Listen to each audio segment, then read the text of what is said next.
I'm ready to take the horseshoe. You're kinda cheating, Fluttershy. That's the first hoop. Bulk biceps can't be all that hard if he hasn't managed to kill Fluttershy under his weight twice. You're gonna eat lightning, and you're gonna crap thunder.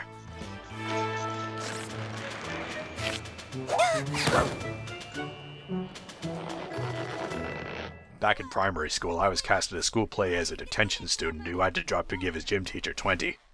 I was sorely miscast. Here's a common complaint with this episode. Rarity's shitty teamwear designs. Well, this is a Rainbow Dash episode, so we are invited to see things from her perspective. And if Rarity hasn't designed something snazzy and badass, then she might as well have tossed sundresses on the mall as far as Rainbow Dash is concerned. And since the scene is meant to highlight the reasons why Rainbow isn't too stoked to be competing with Fluttershy and Bulk, those fruity costumes serve their purpose. It's the same as those nurses ejecting her from the hospital in Read It and Weep. They were most likely much gentler than what we saw, but from the very reluctant Rainbow's perspective, they might as well have been wrestling her from her bed and into her wheelchair. And she's not the only one whose viewpoint affects the episode. In Putting Your Hoof Down, everyone's a bastard to Fluttershy, though they were probably not that hostile. In Spike at Your Service, I doubt Spike actually made that pie really crappy, as he does have adequate baking experience. It probably just didn't meet Applejack's standards, since she eats, sleeps, and breathes apples. Literally. And in Sweet and Elite, Twilight's dancing probably wasn't quite that moronic, but if she wasn't waltzing, then she might as well have been twerking in Rarity's eyes. God damn it! Stupid. To fly with them! There is no way I can fly now! Do you think you'll be better by tryouts? Oh! She's no Roseluck, that's for sure. Never fly again! I just need a little rest. This kind of spits in the face of that point of view theory, doesn't it? I'm sure in Rainbow's mind she was a stellar actress. Some pony will. So, the medic pony isn't sure what's wrong with you. Get your act together, Firebrand. Absolutely everything. This'll cure everything that ails you. Let me put you out of your misery. Thank you. We just wanted to let you know that we're so sorry you're hurt, but you shouldn't worry a bit about not being able to be in the tryouts. We'll be all right. We even have a replacement. Uh-oh. God, I hate this thing. So sorry that you can't compete. We all know how much you love to fly. You know, choosing not to choose isn't really a decision. Well, neither is sending gala tickets back. Oh, you're right. Maybe I should have chosen you. Then you'd have been able to impress the Wonderbolts and join up with them a while ago. Then you wouldn't have us to get in your way. Can you imagine? Oh, it's fine. Spitfire and Fleetfoot told me that you were still too injured to fly. And they told me that they were worried I wouldn't be 100% by the tryouts. I thought you said no one's been by to visit you. How in Fancy Pants' Boxers did they tell you they didn't want to risk your return? Until I got hurt.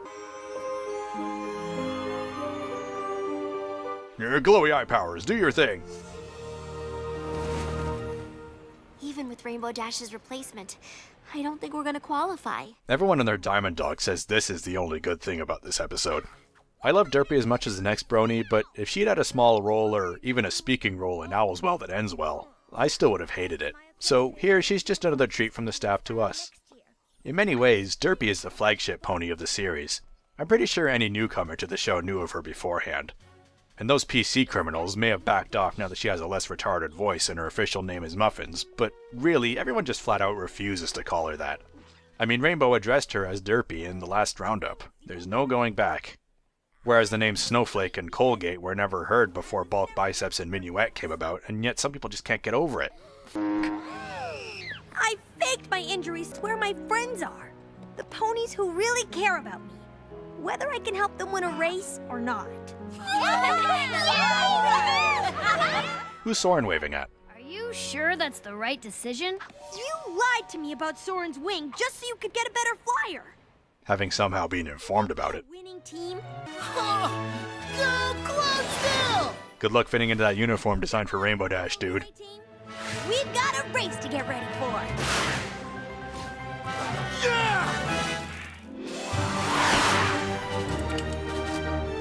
I could complain that Fleetfoot was the last flyer in the tryouts, but Spitfire was the last in the games, but...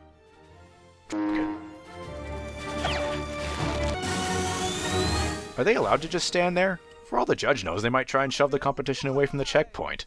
Yes, the two teams are on friendly terms, but professionally, he ought to tell the Wonderbolts to take a powder. Yep, Fluttershy's definitely having an off day in a positive way. Just look how well she's handling being cheered and waved at by so many solid blue ponies. What?